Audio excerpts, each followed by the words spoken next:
welcome everybody. So this is the Empowering Women in Tech panel. For streamers, welcome. Everyone in the room, also welcome. Today we'll be talking about being a woman in tech, different issues that we've had to overcome, and hopefully what we can do to make it easier for women in the future, and raising our girls to have a career in tech and not feel that it's a man's area of work, which is a horrible phrase I hate hearing.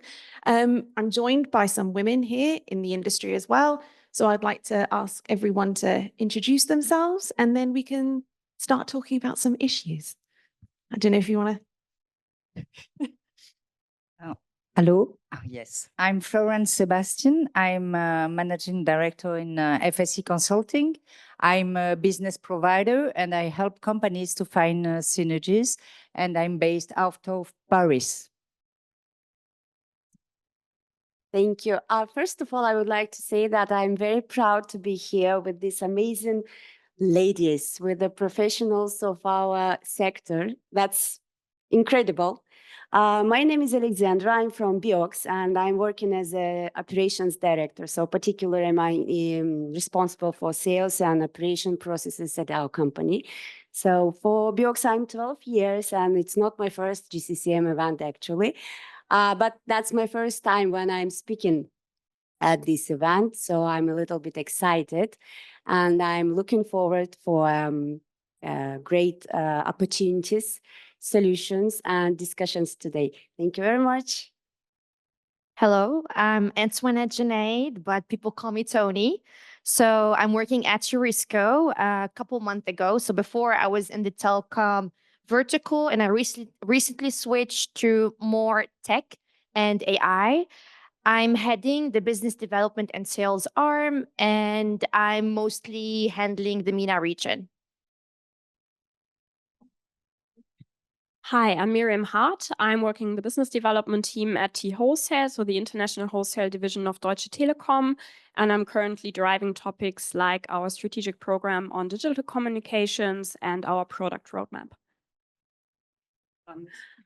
Hi, everyone. Kremi Dimitrova. I'm part of Twilio. I am based in London.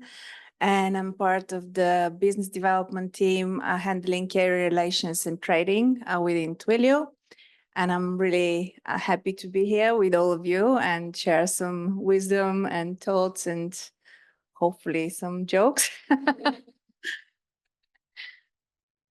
And I'm Elaine Dixon. I work at Netix, which is part of the Natera group. We've got a whole range of telecom solutions from peering connectivity to data centers. So I've been around in the industry since 2011.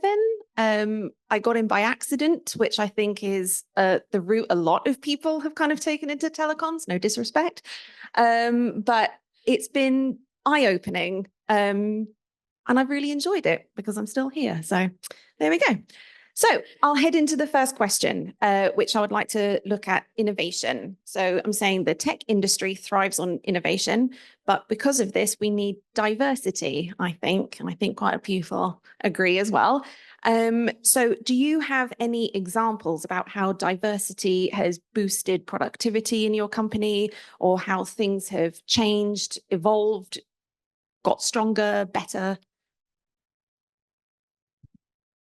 So I can speak a bit about my experience at Realize. This is where I spent most of my time before switching. But first, I want to mention that diversity is very crucial, not only in the tech industry, but in any industry, basically. And by diversity, we shouldn't just focus on cultural diversity, but also the diversity with regards to the expertise. So I give you one example at Realize. Most of the projects I worked on, the team was very much diverse. One time, for example, we were implementing a customer-centric solution for a very critical client. And we brought everybody in, like from marketing to client support, product management, some SMEs, solution architects, and each one had a very valuable input into that solution. So one team, for example, highlighted the importance of one feature on the technical aspect, And another one highlighted how this specific technical feature should be twisted or tweaked to kind of match that specific region where this client, was at. And basically the result was that we got a very good solution that exceeded the expectations of the client. Thank you. No, I think that's actually very true, to be able to have a range of people, because everyone comes with their own ideas, their own background that comes and attacks the issue together, rather than the experts in that one field. Because I think, once you get everyone who has been trained to think a certain way, they're only going to come at the issue from one angle. Whereas if you've got different people, then it naturally creates diversity. What I would say is, for me, diversity is very important, particularly when people come from different backgrounds, different countries, different cultures. It adds layers of open-mindedness and thinking that when it comes to critical solutions or customer satisfaction, someone always brings something extra that they bring with themselves individualistically. So when it comes to Twilio, we are very, very lucky to be working for a company who really honors that aspect of the job. We have several employee resource groups.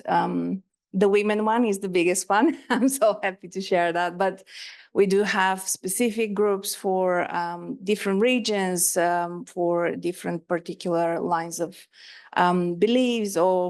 So that also brings the community together, and people are more open to share their ideas in a safe space as well.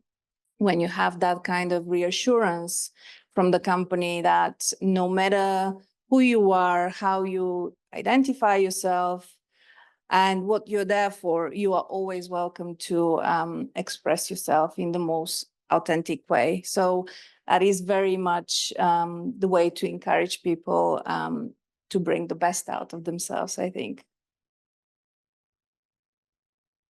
I was just going to say, yes, when you do feel relaxed in a workplace, you feel that you can be more you. And I think once you're relaxed, that's when you can just ideas kind of come out. You don't have to think, oh God, am I allowed to say this? Are people going to think anything different of me? So yeah. Exactly. I also would like to add something. I totally support everything what has been told right now, and add that as BIOX, each opinion and each person is important for us. When it comes to decision or to any project, we try to combine people from different departments in order to implement different ideas, because sometimes it happens like, okay, I'm professional in this particular subject, but I can miss something, or I can't look with my fresh mind and I can miss anything. For example, recently, you know what we did? We created a young community. The young community is the group of people who recently joined our company, who is quite new.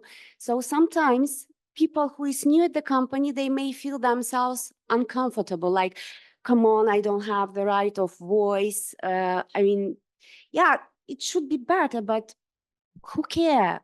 Whom I can say it? Whom can I advise it?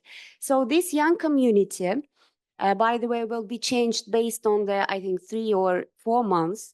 They may advise everything. I mean, for example, they don't like the taste of the tea. Yeah, they can come with the solution, or they probably saw something works wrong, but nobody realized that. They also can come with a solution. So as I mentioned, here, in order to be productive and in order to be successful, we need everyone's opinion. Everyone is important. Thank you. Yes. If I can add that the inclusion and the diversity is not only a question of gender, but also age, also culture, also countries. And in Twilio, you know that because you are all over the world. And this mixture is important, not only in function of the gender, but for sure, women and men, it's good, but also the age and the culture. Yeah, I think diversity is a whole range of things. I think previously the media kind of said diversity means this or that, and it tended to be more skin color.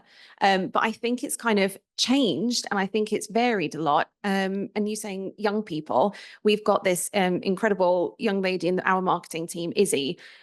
She's much younger, and she introduced us to TikTok. So we never did anything on TikTok. We didn't do any sort of advertising. But as soon as she started making these videos that were going out, you're attracting a younger audience to think, telecoms, data centers, is that where the internet is? What is the cloud?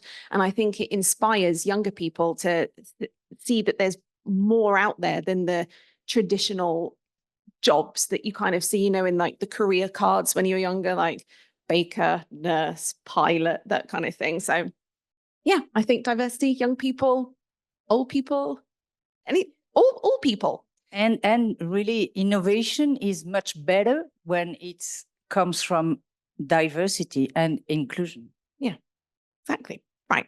So moving on from that and looking at retention, keeping women, we can get our women, but how do we keep them? So what are the main barriers to retaining talented women in technical roles? Doesn't have to be technical, can be commercial if you know more commercial side of things. But we do see a lot of women kind of coming into tech, and then it kind of drops off, and they tend to go into other roles. So what can we do, or have you seen any things happen in your companies or know of friends or peers, how they've been able to keep women? I think some of the major roles some of the major reasons for women to drop out, or points to drop out, is I read a McKinsey study when I prepared, and it was right after university and then again mid-career. So if you are in an HR department or somewhere else, I think you should look at the full talent pipeline and see which measures can you take in these specific moments where women drop out. So for example, at Deutsche Telekom, we do look at the full pipeline, and we start with the university graduates. So we focus specifically on women also coming from STEM universities. And going from there, we have different measures implemented along the career cycle. So one example that I personally also joined was the Career with Children program. So that is I don't think I'm mid-career yet, but that is maybe early mid-career, where that is important. And then maybe later on in your career, again, you will have more caretaking responsibilities when your parents age or something like that. So this is where you need more flexibility and maybe also some mentorship from people who already went through these stages in life. And I think the second point, which is maybe a bit more around unconscious bias, is that women I usually receive less promotions in technical roles than men do. So there was another study I read where out of 100 men being promoted to in technical roles, only 52 women were promoted in the same environments. So we see that we really need a structured and de-biased promotion process that would also allow women to advance in their careers. You touched a very sore subject, I think, with the bias bit, and that is not easy to change because it comes from childhood. I think a lot of studies have been done on the subject, and it's extremely difficult to switch because it's unconscious, right? We've been brought up with it. So at least to bring the awareness to the public, at least to make young people especially know what is happening is, I think, a responsibility of all of us in this industry to change things. You're correct. Women in tech is something that everybody's talking about, but unfortunately, the gap is still there. A lot is being done for this to move in the right direction. But again, there is a lot more that we can do. The things that I would say is don't get discouraged, because you will get not promoted, although you've done the best job. You will get disappointed, but at the end of the day, the fact that you're doing the best and you're showing the results will be rewarded at some point, maybe not immediately, but I firmly believe that we have a lot to give. We are wonderful creatures giving life. So we are capable of a lot more than just excelling into our careers and being innovative. And hopefully the world will be open to recognize that a lot more than in the recent years. I would like to add one point regarding the mentorship, and Miriam mentioned that. And I mean, this could be one way to kind of think of solutions or strategies on how to retain women in tech roles. So I believe some companies started doing that. They would combine mentorship with sponsorship. So what they would do, they would put a young woman with a senior leader, right? And the senior leader will act not only as a mentor, but also as a sponsor. So the senior leader would sponsor that young professional. By that, I mean, she would support her throughout her entire career journey, mentor her, help her maybe face difficult challenges within the workplace, support her to take on new roles, and really act as mentor / sponsor to her success. So I believe this is a very good strategy to kind of retain young talents. Exactly. I also support everything here, and I would say the biggest problem is the lack of support, unfortunately, because at the end of the day, woman is also housewife, mother, wife. We have the lack of life-work balance. We have the lack of trustability. We have the lack of mentorship. And I think companies should think about opening more opportunities for women by providing them mentorship, education, more available time maybe for balancing their lives to make women happy, and of course bonuses and salary, which also can support them on their positions. Likely, I'm very lucky. I'm very lucky because for example, my CEO, he's the biggest mentor for me during 12 years already. And plus, in order to support me and support our other employees, we have 2 years, I think, we are working with the professional business coach, which help create ourselves, help to be a great professional, help to achieve good results, not only to me personally, but to all entire team as well. I think this can be also a great opportunity for the companies who consider women to be a leader as well. Mentoring and education and support, of course. Yeah. I was just going to say, so your company has got an external company to come in. Exactly. I've never heard of that before. Exactly. And that's just support for anyone who wants, or is it purely based on I have, or is it?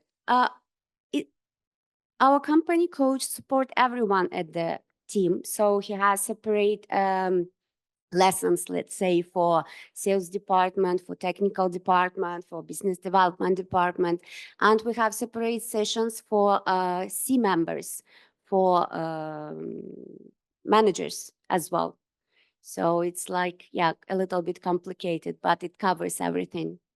No, I think I've never heard of that before. And it's nice because if you think when you go into a company, say if you're a manager, for example, you haven't been born a manager. You've learned how to manage along in your life. And if you've only managed a certain group of people, when you've got another type of personality that you're dealing with, it's just gonna sometimes everyone's seen these kind of things happen in their office. So I think having an external person that kind of takes that awkwardness away and gives them tools, I think it would make people want to stay at the company more, because you're getting more of a rounded work experience. Exactly. And it helps us a lot. It helps me personally a lot. Because as you correct told, I was not born as a manager. I mean, I started as an account manager 20 years ago. Come on, 12 years ago. And yeah, and for the last 2 years, I'm managing the department and people, and it's not easy. And sometimes I was thinking like, come on, maybe it's not my role. Maybe, no, I just need to keep myself as an account manager. But no, I mean, also we should trust a little bit to ourselves. Yeah, and get the help. But this coaching is only for ladies? No, for both. No, for Or- everyone at our companies. To come back to Cremi, I just wanted to add, in France, they push more and more flexibility in the schedule, in home office, and to help mothers to manage the children. Yeah, which it's useful. I mean, the amount of time, the amount of time that you spend on a commute where you can't do anything. And I don't want people thinking, oh, they're just at home in their pajamas, watching TV, eating Doritos. No, it's just really important time to get all the other life admin out of the way, and then you can focus on your work. And I always think everyone works much harder from home because you don't have colleagues to catch up with about what happened on TV at the weekend, or what plans do you have going out after work or anything. So I think it's always, I think I work exclusively from home, so I love it. Okay, so if I move on to the next one, which actually is something we've already touched on a few times. Attracting young talent is one thing, but keeping it long-term is another. How can companies create environments where young professionals feel welcomed and motivated to grow? I know there's already yes, we've already covered this, but they're my questions. So how do you think in the industry still grappling to kind of understand gender inequalities, how can we also encourage and help young people to join us? Alexandra, as All right. Yeah, we have very great experience with the young people, because half of our company is actually the new generation. And it was not easy. I mean, I'm 1985, and people who is working with us 20 plus, like 21, 22, 23. And at the beginning, it was like how, what to do, how to do. But yeah, again, thanks to our coach, we got that balance. That's first. And the second, when we invite young people to our company, we are trying to make sure each of them are hungry, humble, and smart. This is the first thing, which is very important for us. And the second, we have the body system in the company. What does it mean? When the new employer comes, we assign the body. So the person who helps with everything, going outside for the lunch, trying to help with the relationship at the office, helping with some regular working questions, explaining everything and showing everything. So we try to make sure the newcomer is relaxed, is good with everything, feel himself or herself good enough. And yeah, this method is working actually. I also give an example. In Twilio, we have very similar solution. Whenever a new employee joins whatever team, they are assigned a buddy that helps them with all of the systems, support, getting to being introduced to other departments and colleagues. But I think a wonderful way to attract talent, young talent, is internship programs as well, which gives them a little bit of a glimpse into the company, and then they can decide on their own, obviously, if they like it, because not everybody is tailored for that business, let's be honest. And the new generation is definitely so much more different than what I'm used to, or what other people that have been in the industry for a long time used to. And things are changing, but the main driver here is that we are in an industry that is innovative and very exciting, and that is something that always attracts young people, I think. And we are very, very lucky to be in that industry, to see how things are changing, to help them get into it, and to nurture that talent as well, internally and externally. Yeah, I would like to add on that. So Deutsche Telekom, of course, we are hiring, I think, hundreds of young people every year for apprenticeships, internships, but also for university study programs. So we do have our own dual study programs. You said the industry looks innovative. Actually, I had an intern, I think 2 or 3 years ago, and he was like, "Oh, I'm really surprised Deutsche Telekom is so cool, because telco I didn't think was so cool." And I think that is something we actually still have to work on. And what I really liked in our company, of course, we also have things like the buddy programs. But what our CEO did was he had a reverse mentoring group from the Generation Z. So he had, I think, 30 people regularly consulting him on different topics. And I think that is a great way of showing we hear you and we see you as a generation. I mean, I would like to add something to, well, everything everyone said here. Maybe a bit from my experience, what I consider are the things that would retain me, because like we focused on attracting young professionals. Maybe I can add a bit about retaining these young professionals. I believe those new generations, specifically women as well, they would want to see somebody at the organization that represents them. And by represents them, I mean that person matches their vision, right? And this is something that would create a sense of belonging. And this is when the person or the professional would want to stay, because he sees that there's a future for him or her in that organization. And another point would be room for growth. If that professional sees that he can join this company and he has an opportunity to stay because there's growth opportunities, there's different verticals where he could be involved in. This is also another aspect that would really increase retention. And last, for sure, flexibility and recognition. I believe all these generations that are coming, they really want to be recognized. They want to be seen. So recognizing their work, highlighting their success, and focusing, maybe rewarding them, would also help a lot in retaining them. Yeah.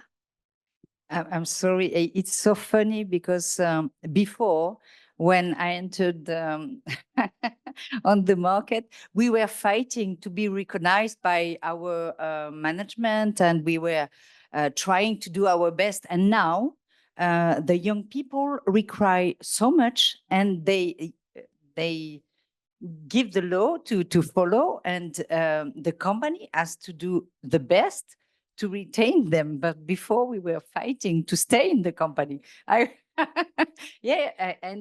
we try to find so many solutions to attract them, and it's fantastic.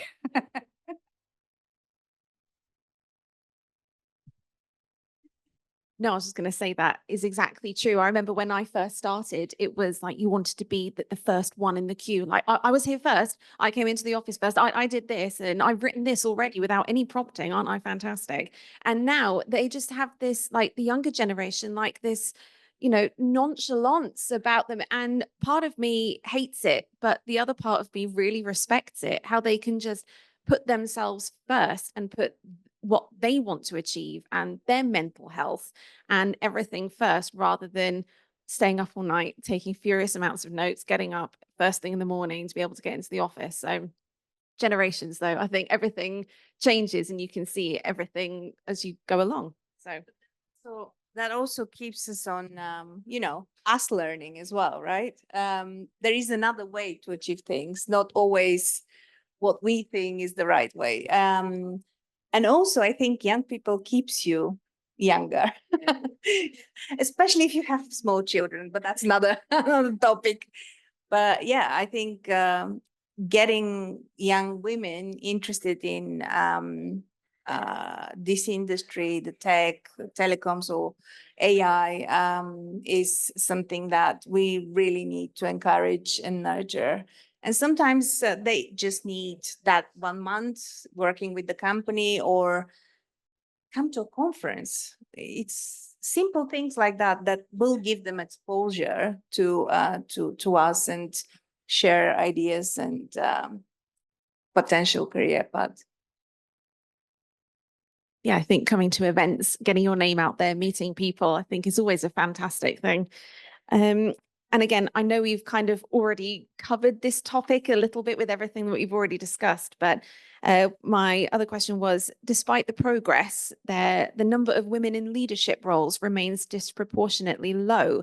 What innovative or progressive initiatives have you encountered at your company? And I know what you're going to say with the external business company coming in.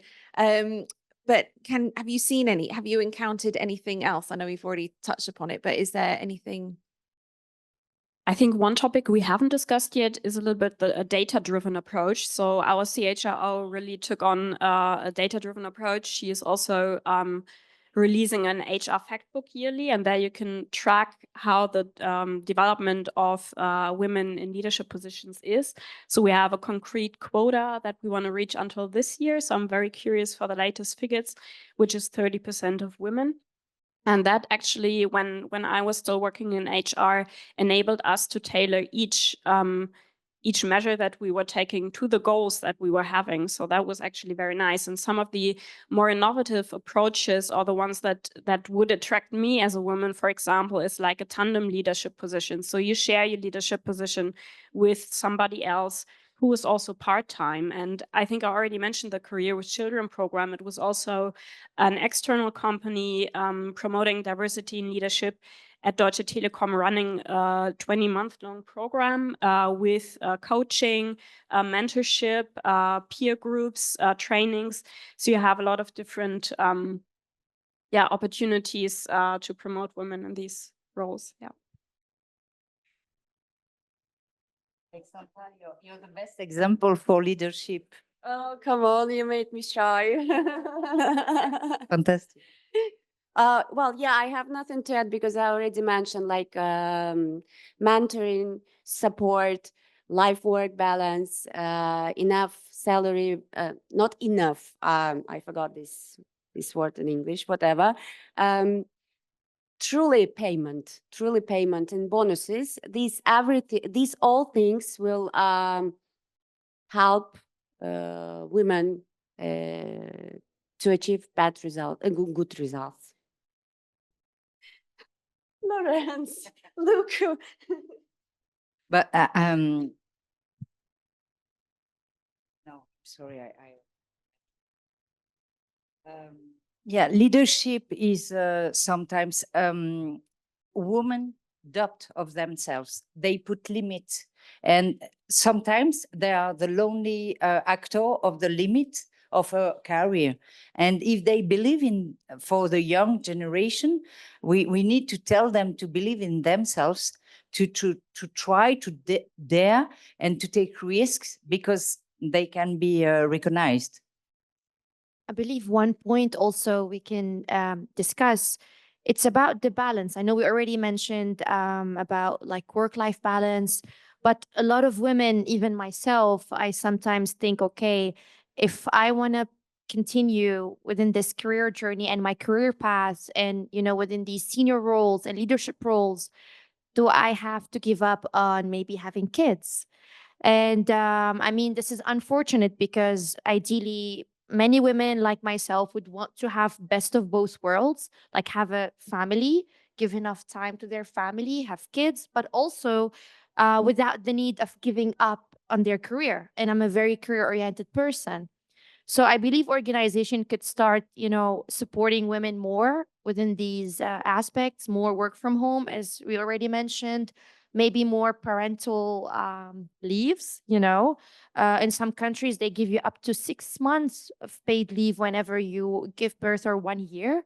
So all these kind of flexibility would definitely help women stay and achieve leadership positions. Yeah. And maybe, as you say, women. So we had this Career with Children program, which was also for men. We had very few men attending, but actually it's both. And that, I think, is important. Yeah.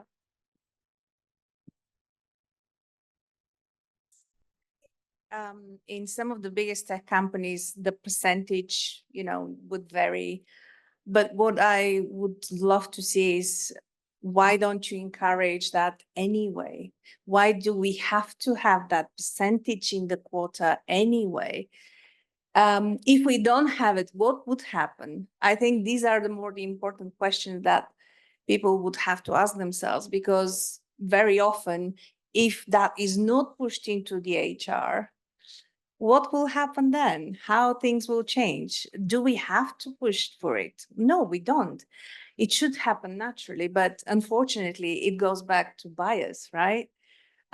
So I think also something that women have, and I specifically suffer a lot from, is the imposter syndrome. How do you deal with that? Fake it until you make it? There are many different techniques, but I think it's important for us to talk about it, raise awareness, and not shy from, yes, being a woman in that space and being able to achieve, and just celebrate each other. I think supporting each other is what we can do a lot, and better. And so let's try for that. Thank you. So I think, because I know I'm perilously close to the end, but just one last thing, just like a little snapshot of, if you could give one piece of advice, because I'm thinking during COVID times, people who were teenagers, like mid-teens, they're now going into university, or even if they're a bit older, they're now graduating from university. And I think a lot of them kind of missed out on some really key interactions and learning social skills. So for those joining the workforce, or about to join university, or graduating from university, do you have a little snippet of advice, like a one sentence kind of little phrase? If I can, I come back to my purpose, to believe in themselves and not to be shy, and to go ahead without limit in his mind. Nowadays, information is the biggest treasure. That's why my piece of advice is never stop learning. Never stop learning. Try to create relations as much as possible, because relations is the experience as well. And if you have experience, you can do already something. And the last one, maybe, if anything goes wrong, just smile. It's always a good idea. For me, it would be never give up. And I can also speak about myself. I remember when COVID hit, it was still early in my career. I had just moved to Germany. I was working for BMW, and I didn't know what to do. Should I stay? I renew my contract? Should I leave? Go back to my family? It was a tough time, especially for the people that were abroad by themselves. I went back, but I knew I didn't give up. I knew that we'll be able to nail something good. And this is what brought me to the telecom industry, because the telecom industry did not stop nor go down during COVID. And here I am. I don't regret any of it. So don't give up. Stay positive. Always smile, because there will always be light at the end of the tunnel. I think my advice would be, don't worry too much about it. Make your experiences and take your time. And to us, it would be a bit more patient with this generation. One thing that I can say from experience, a lot of tech companies have gone fully remote. For people to get onboarded fully remote is tough, especially if you factor in the different countries, the culture. If you are part of a big company or a small company, it doesn't matter. My advice would be try to find a way to meet people face to face, because nothing beats face to face. I mean, we love Zoom and all sorts of other programs that we use on a daily basis, but you need that human interaction in person to actually build a relationship properly and establish something better than the Zoom screen. Sure. And I think I'd just like to add one last thing on that I think I fully believe in is don't have blinkers on. If you go to university and you've studied to be one thing in particular, and then actually you get into the real world and you're like, whoopsie, don't really like it too much, I want to change. Don't be scared about it. A degree, I think, just kind of shows everyone that you can study for 3 or 4 years, and don't be limited. There was this intern that we had at Natera, and she studied marketing all through university. That's what her internship was with us. And she graduated and she realized that her passion was HR. She loved talking to people, getting to know people. And some people would think, what a nightmare. But she said, no, this is the path I'm meant to go on. So, and I think that's always enlightening. So thank you very much, ladies, for joining me today. I also want to say thank you to Biox, who sponsored this panel. So thank you very much. You can tell everyone back at the office, thank you. Thank you very much. And I look forward to the next Women in Tech panel. So thank you, everyone. Thank you.